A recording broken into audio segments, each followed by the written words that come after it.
윤석열 대통령이 곧 중요한 기자회견을 열 예정이며 이에 대한 여론은 긍정적이지 않습니다. 많은 사람들은 이번 기자회견이 다시 한번 참사 수준이 될 수 있다고 생각하고 있으며 이는 단순히 답변 실수 때문이 아니라 기존보다 더 고집스럽고 보수적일 것이라는 평가가 나오고 있습니다. 최근 대통령이 발표한 내용과 정보들을 보면 이러한 평가가 근거 없는 것은 아닙니다. 이번 기자회견에서 윤 대통령은 정부의 개혁 성과를 설명하고 기자들의 질문에 답할 예정입니다. 그러나 이번 회견이 진정한 답변의 시간이 아닌 자기 자랑으로 끝날 가능성이 큰지 여부는 여전히 큰 의문으로 남아 있습니다. 지난 6월에 비슷한 기자회견을 처음 개최했을 때 그는 포항 앞바다에서 대규모 석유와 가스가 매장되어 있다는 발표를 하였고 이는 주목을 끌기 위한 전략일 뿐 실질적인 가치는 없다는 비판을 받았습니다. 일부에서는 윤 대통령이 이번 기자회견에서도 이해하기 어려운 발언으로 대중을 혼란스럽게 만들 가능성이 있다고 우려하고 있습니다. 얼마 전 그는 지난 정부가 5년 동안 국가 부채를 400조 원 이상 늘렸다고 비난하며 정부가 예산을 긴축하고 비효율적인 부분을 과감히 줄이겠다고 강조했습니다. 하지만 이러한 약속과 발언이 실제 행동과 일치하는지 아니면 단지 말뿐인 것인지 의문이 남습니다. 이번 기자회견은 이를 증명할 중요한 시험이 될 것입니다. 우리는 신중하게 상황을 살펴보고 대통령의 발언이 한국이 직면한 문제들에 대해 실질적인 해결책을 제공하는지 여부를 평가해야 합니다. 중요한 것은 정보가 명확하고 투명하게 전달되어 대중에게 추가적인 혼란을 주지 않는 것입니다. 윤석열 대통령은 최근 기자회견에서 국가 채무에 대한 발언을 강조하며 지난 문재인 정부의 재정 운영을 비판했습니다. 그는 1948년 정부 출범 이후 2017년까지 69년 동안 누적된 국가 채무가 660조 원이었는데 문재인 정부 5년 만에 176조 원이 증가했다고 지적하며 고령화로 인한 건강보험과 연금 지출 때문에 재정 운용에 어려움이 예상된다고 말했습니다. 윤 대통령의 이러한 발언은 긴축 재정 기조를 이어가는 대대한 야당의 비판을 문재인 정부의 책임으로 돌리고 내년 예산안 역시 긴축 기조를 유지할 것임을 강조하는 것으로 보입니다. 그는 또한 우리 정부가 예산안을 3번 편성하면서 지켜온 건전 재정 원칙을 강조하며 총 24조 원의 지출 구조 조정을 단행했다고 밝혔습니다. 절감된 재원은 국가가 반드시 해야 할 일에 집중적으로 투입되었다고 설명하며 내년도 예산안에 대한 계획을 발표했습니다. 또한 윤 대통령은 맞춤형 약자 복지 확충, 경제 활력 확산, 미래를 대비하는 체질 개선, 안전한 사회 및 글로벌 중추 외교 등 4가지 분야에 집중적으로 지원할 것이라고 밝혔습니다. 그는 우리 정부는 역대 어느 정부보다 어려운 분들을 더 많이 지원하고 있다며 앞으로도 이러한 약자 복지 기조를 계속 이어갈 것이라고 덧붙였습니다. 그러나 이번 기자회견이 준비된 발언만 하고 기자들의 날카로운 질문을 피하는 형식적인 회견으로 끝날 가능성이 크다는 비판도 제기되고 있습니다. 연구개발 예산 관련 발언도 비슷한 맥락에서 나왔습니다. 어제 발표된 2025년도 예산안에서 연구개발 예산은 올해보다 11.8% 증가한 29조 7천억 원으로 책정되었는데 이는 이전의 삭감 이전 수준으로 돌아간 것입니다. 그럼에도 불구하고 예산이 2023년 수준보다 고작 1.4% 증가했다는 점에서 철학과 지조가 부족하다는 비판이 나옵니다. 이번 기자회견은 윤 대통령의 리더십과 정책 방향에 대한 중요한 시금석이 될 것이며 국민들은 그가 어떤 결정을 내릴지 주목하고 있습니다.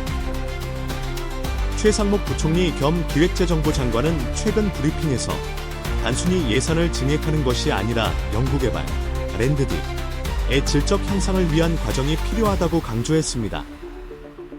지난 1년간 이 과정이 진행되었으며 그 결과로 질과 양 모두에서 개선이 이루어졌다고 설명했습니다. 구체적으로 게임 체인저로 불리는 인공지능, AI, 바이오, 양자 기술의 예산은 올해 2조 8천억 원에서 3조 5천억 원으로 증가했습니다. 또한 AI 반도체를 데이터 센터에 적용하는 새로운 클라우드 사업이 370억 원의 예산으로 신설되었습니다. 차세대 범용 AI 개발 예산도 40억 원에서 180억 원으로 2배 이상 증가했습니다.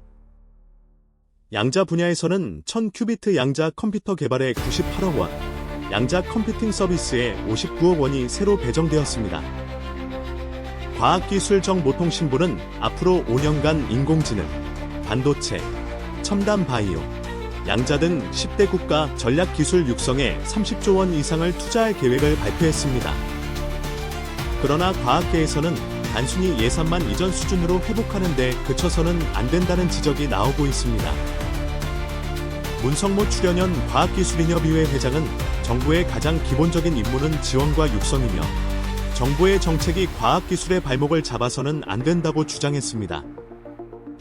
예산이 회복된 것은 당연히 환영할 일이지만 문 회장은 단순히 예산 복원만으로는 국가 R&D의 원상 회복이라고 볼 수 없다고 말했습니다. 작년 예산 삭감 파동을 겪으며 많은 연구자가 이탈했고 이로 인해 연구개발에 대한 국가적 비전 자체가 흔들렸습니다. 이에 대해 정부는 이렇다 할 후속 조처를 내놓지 않았다는 것입니다. 정부의 올해 예산 삭감 주장이 연구의 질적 향상을 가져왔다는 주장에 대해서도 문 회장은 아웃풋이 그대로일 것이라는 가정 아래 인풋을 줄인다고 해서 효율을 높일 수 없다며 이를 비판했습니다. 예산 증액은 첫걸음에 불과합니다. 중요한 것은 연구개발 분야의 안정성과 지속 가능한 발전을 보장하는 장기적인 전략이 필요하다는 것입니다. 연구자들의 동기를 잃지 않도록 자원을 효과적으로 사용해야 하며 과학기술 분야에 대한 정부의 투자와 지원이 실제로 성과를 거둘 수 있도록 구체적이고 강력한 조치가 필요합니다. 국민들이 원하는 브리핑이 나올 수 있을까요? 아마 기대를 접는 것이 나을 것 같습니다. 이미 정치적 갈등이 장기화되어 의료 대란으로 이어졌고 여야가 해결을 위해 노력하고 있지만 정부는 전혀 협력할 의사가 없는 듯 보입니다. 한동훈 국민의힘 대표와 이재명 더불어민주당 대표 모두 이를 국민 생명이 위협받는 위기 상황으로 받아들였습니다. 그러나 윤석열 대통령은 2,000명 의대 증원안을 고수하며 의료계와의 대립을 풀 생각이 없어 보입니다. 상황은 한 대표가 중재안을 제시했지만 대통령실이 이를 거부하면서 더욱 악화되었습니다. 이는 정치적 갈등이 의료정책 문제로까지 확산될 수 있다는 우려를 낳고 있습니다. 지난 26일 대통령실은 의대 증원에 대해 정부가 여러 데이터와 미래 전망을 기반으로 책임있게 결정한 사안이라며 이 문제를 협상이나 타협으로 해결해서는 안 된다고 밝혔습니다.